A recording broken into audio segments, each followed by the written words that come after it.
Идем к миллиону жителей. Пожалуй, именно под таким лозунгом можно охарактеризовать работу руководства республики. В Якутии ввели несколько крупных медучреждений, которых очень ждали якутяне. В их числе республиканский детский туберкулезный санаторий и дом ребенка. Их открыли по инициативе главы Кабмина Якутии и участницы предварительного голосования партии «Единая Россия» Галины Данчиковой. И даже после ввода объектов в эксплуатацию она продолжает внимательно следить за их работой. Например, сегодня она посетила новый современный центр охраны здоровья, семьи и репродукции.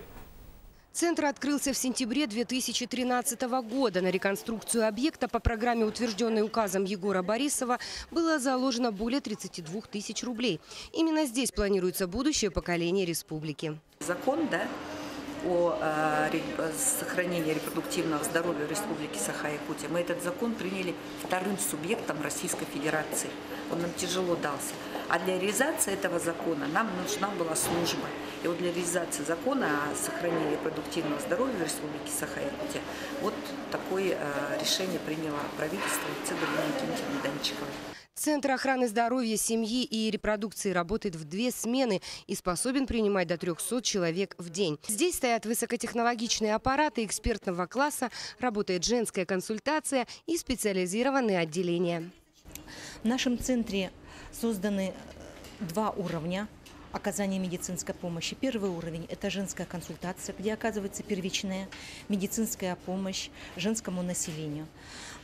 Второй уровень – это отделение пренатальной диагностики, где проходят централизованно беременные женских консультаций города Якутска и пригородов, ультразвуковое исследование в скрининговые сроки беременности, и также сдаются кровь на биохимический скрининг для исключения врожденной патологии и хромосомных заболеваний.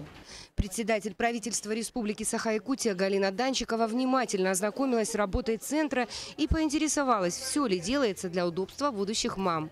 А жалобы есть на запись? На записи нет. В нашем центре нет. На записи нет. Нет жалоб, да? Нет. У нас вот а пожелания, если к этому доктору, тоже вы это соблюдаете?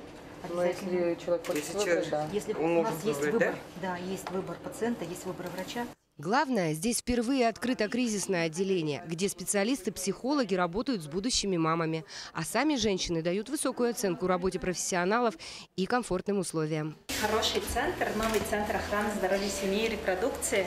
Очень удобно здесь то, что новое здание, отдельно от поликлиники. Во время беременности все равно все девушки, женщины боятся контактировать с другими пациентами. А здесь мы знаем то, что только беременные и женщины.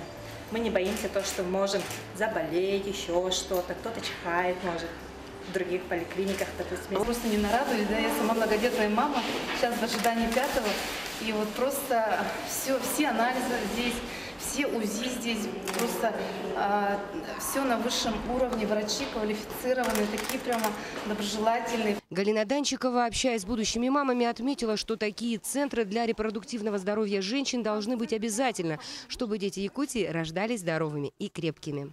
Марина Захарова, НВК Саха, Якутск.